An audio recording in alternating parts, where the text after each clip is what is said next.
Ya, terima kasih pemirsa, Anda masih bersama kami di Managing the Nation with Tanri Abeng.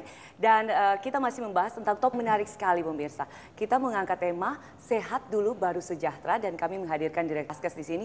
Pertanyaan yang belum dijawab Pak, bagaimana kemudian Anda memanage, mensinkron antara dua fungsi yang Anda jalani sebagai fungsi sosial dan kemudian sebagai fungsi korporasi? Sebagaimana Pak Tanri tadi jelaskan, memang Askes itu mengemban dua fungsi. Satu, harus memberikan layanan yang maksimum kepada pesertanya, itu diamanatkan oleh undang-undang dan peraturan pemerintah.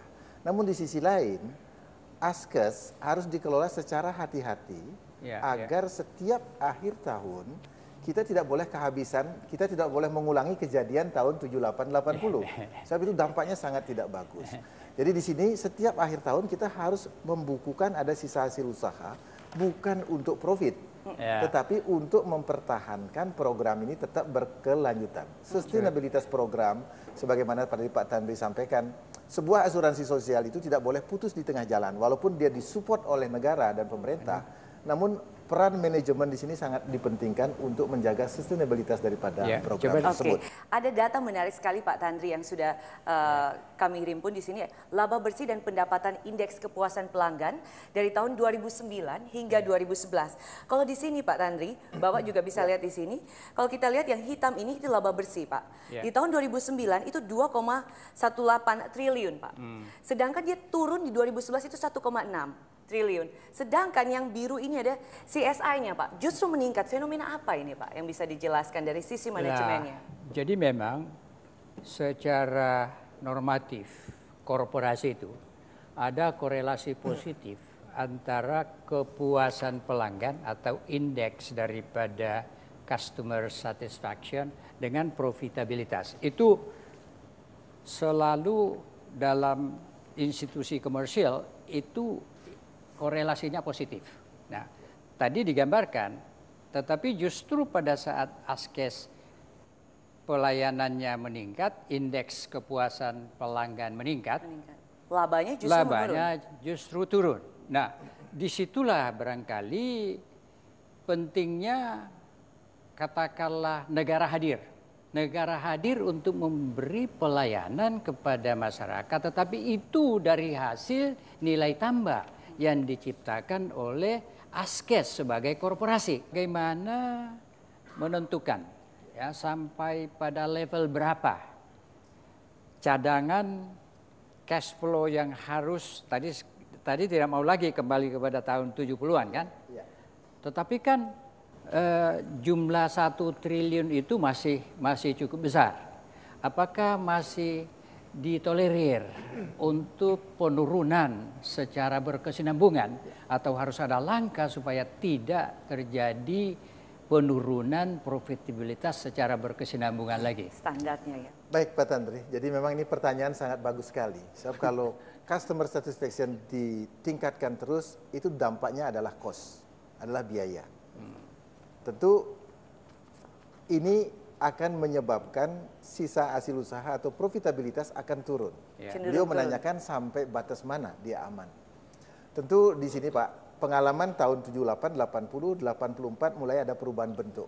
Daripada perum menjadi perum agar badan ini ada program ini dikelola secara korporasi. Dengan prinsip-prinsip korporasi, yaitu efisiensi untuk menumbuhkan adanya tambahan nilai atau value added terhadap program yang dikelola. Sampai dengan saat ini tentu dari tahun ke tahun kami mempunyai suatu cadangan perusahaan Pak, yang sampai saat ini jumlahnya kurang lebih hampir 5,4 triliun rupiah dari total premi yang kami terima. Dan itu dikelola ya? Dan itu dikelola secara baik dan secara prudent, diinvestasikan dengan hasil yang maksimum, dan hasil investasi itu menjadi bagian daripada profit, dikembalikan lagi kepada perusahaan untuk menjadi modal investasi lagi. Nah di sisi lain tentu ada yang disebut biaya pelayanan kesehatan yang peningkatannya jauh di atas peningkatan biaya pada umumnya. Jadi kurang lebih hampir mencapai 17-20% setiap tahunnya.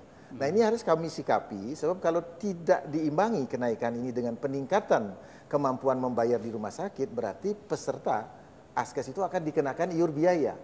Kalau dia kena iur biaya, maka tingkat kepuasannya akan menurun. Betul, betul. Nah, akan menurun. Nah, di sini kami harus imbangi dengan kenaikan tarif di rumah sakit sehingga kepuasan peserta akan tetap bertahan dan meningkat. Namun di sisi lain karena ini berdampak pada kos, maka di sini profitabilitas akan berkurang. Makanya tadi itu kan tingkat kepuasan pelanggan meningkat. Itu bagaimana Anda memanajemen itu manakala Anda tidak mempunyai kewenangan terhadap rumah sakit yang memberikan pelayanan itu. Betul. Ini kompleksitas daripada Askes.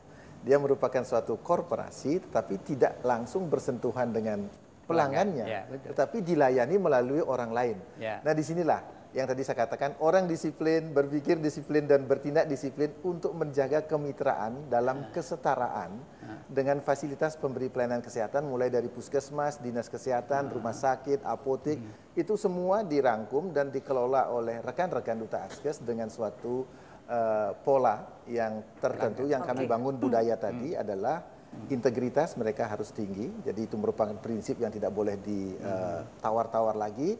Yang kedua adalah kita sadar pelayanan itu tidak bisa dilayani sendiri, maka teamwork harus dibangun, internal maupun eksternal. Nah, Pak Gede, Pak Tandri, kalau itu kita bicara dari sisi manajemennya. Tapi kalau kita bicara kepuasan dari pelanggan, kita harus menanyakan kepada pelanggan yang setia menggunakan Askes ini. Di sini ada corporate, di sini Pak Andi. Kalau Anda melihat Askes ini dari awal kemudian berubah, seperti apa? Apa yang menjadi harapan Anda sebenarnya? Ya, terima kasih. Jadi saya kira Korpri yang merupakan wadah seluruh pegawai negeri di Republik ini yang sekarang jumlahnya 4,7 juta. Itu sebetulnya bukan hanya pelanggan, tapi sekaligus sebagai stakeholder daripada Askes itu. Karena gaji pegawai negeri lah yang dipotong setiap bulan. Sekitar 30 sampai 40 ribu per pegawai, kemudian diakumulasikan di Askes untuk dikelola. Artinya kalau Korpri pindah asuransi lain, goyang juga Askes ya Pak? Ya, kita satu-satunya ini Askes yang kita ini. Kemudian kalau kita melihat bahwa mengapa kita melakukan itu, Korpri berpendapat bahwa salah satu tugas dan fungsi daripada Korpri adalah meningkatkan kesejahteraan para anggota. Dan salah satu bentuk kesejahteraan itu adalah peningkatan kesehatan.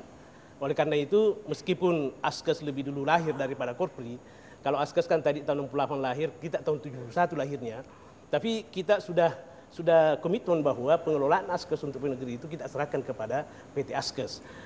Memang seperti katakan tadi oleh Pak Dirut Askes, di zaman dulu saya sendiri pernah merasakan begitu sulitnya mengakses Askes itu pelayanannya sendiri. Iya, pelayanannya. Kadang-kadang reimburse-nya susah, kemudian jenis obatnya juga 3-in-1 gitu ya.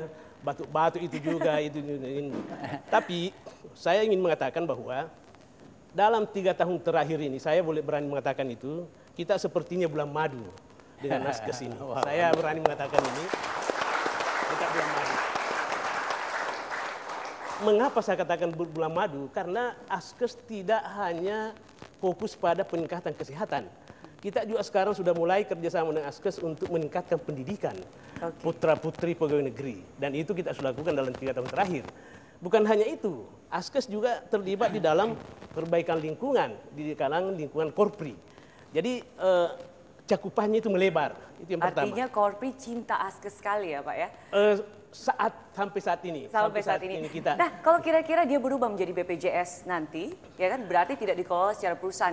Apakah Anda kemudian akan tetap mencintai Askes atau akan kira-kira mencaci kembali Pak? Prinsip kita berharap dengan perubahan itu tidak ada yang berubah dalam pelayanan. Itu, kalau perlu malah meningkat. Kalau di lagu jangan ada dusta di antara kita ya Pak ya. Kita harus break dulu, maaf saya harus cut dulu Pak. Pemirsa jangan kemana-mana, kami akan mendengarkan apa yang menjadi testimoni pengguna jasa Askes. Alhamdulillah kita sudah ditanda.